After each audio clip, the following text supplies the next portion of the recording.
For many years, I have worked as the head of a personnel department of a bank. I have seen the rise and fall of the banking sector between the years 1999 and 2010. Besides my work, I have studied the effects of bonuses on the behavior of my colleagues in the Netherlands, Romania, Brazil, India, and the United States. In this video, I would like to share with you where I think we went wrong in the banking sector. We're going to turn the bull loose.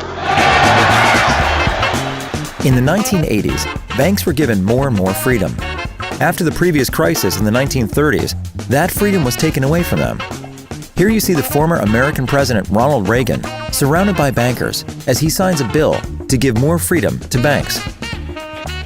If we could look in the heads of these bankers, what would we see? What makes them tick? A need for money? Nice cars? A new boat? A new house? Sex? The American psychologist David McElland researched what motivates managers. He concludes that people at the managerial level are driven by a need for power. We are still a bit like monkeys. Managers want to dominate others.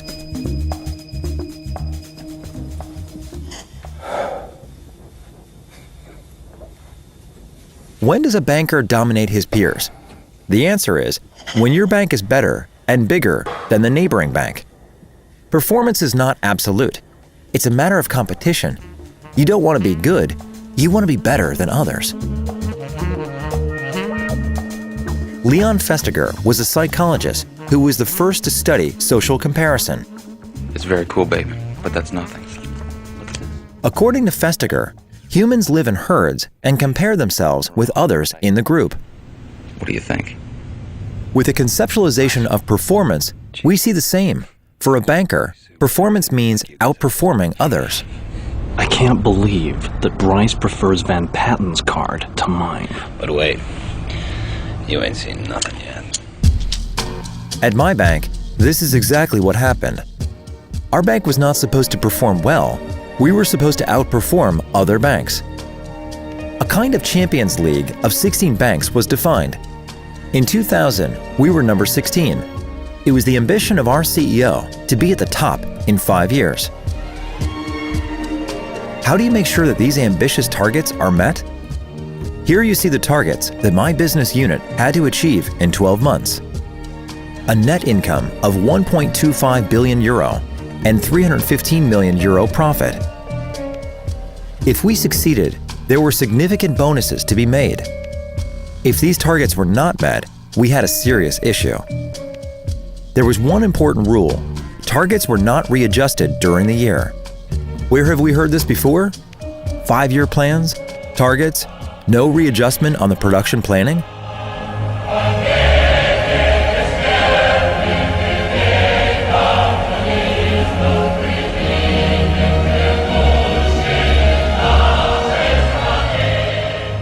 Like in the Soviet Union, my bank was managed according to the rules of a plan economy.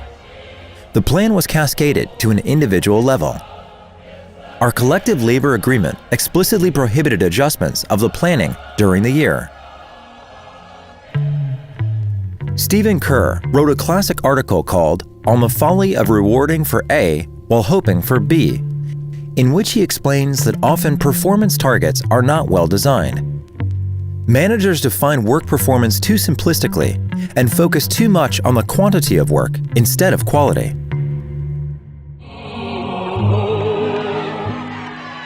What do cyclists and bankers have in common? At the beginning of the millennium, both delivered an extraordinary performance.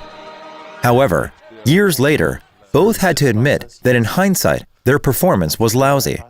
The reward for performance was then already on their prospective accounts. One of the disadvantages of time-limited planning is that performance in a complex world can change afterwards. The bonuses I received over the years 2000 to 2008 or after the bankruptcy of my bank, which cost billions of taxpayer money, in hindsight are not justifiable. Like the money this cyclist made. Bonuses worked well for my great-great-grandmother. In those days, employees were not motivated and had simple work.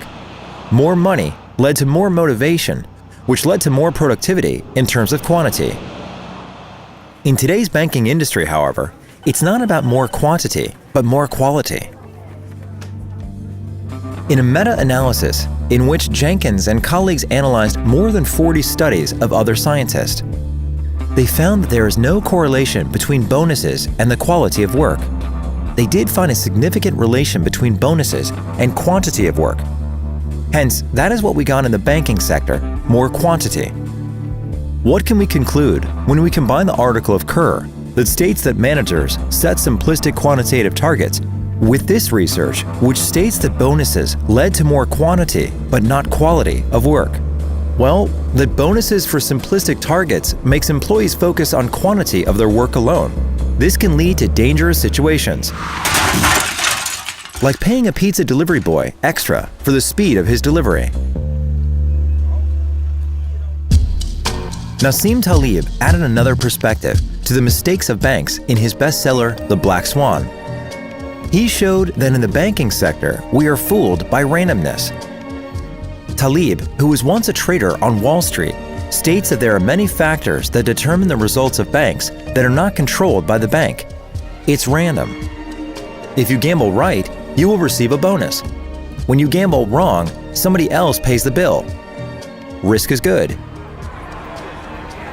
Excessive risk-taking can have dramatic consequences, like in the case of Jerome Kerval, Nick Lesson, and Kweku Adelobi, who lost billions while placing wrong bets.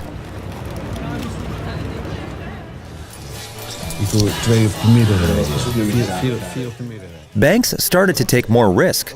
Bankers were doing the same.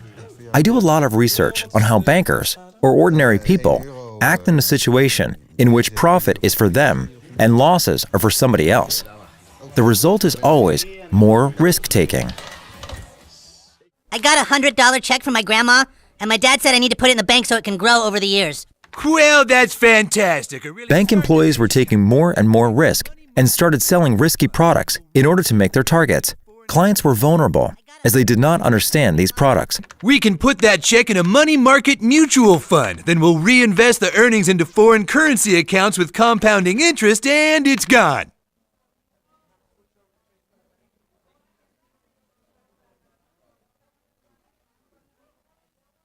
What? It's gone. It's all gone. What's all gone? The money in your account. It didn't do too well. It's gone. What do you mean? I have $100. Not anymore, you don't. Poof.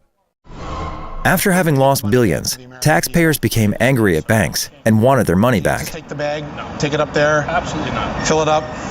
I got more bags. 10 billion probably won't fit in here. You can't help me get the money. I can't help you get the money. What we can conclude about the banking crisis: it started with giving too much freedom to banks, who were led by managers with a high need for power, and who defined performance as being bigger and better than their competitor. To achieve that, overambitious targets were set, and bonuses were rewarded for those who met their target. As a result, banks started selling risky products.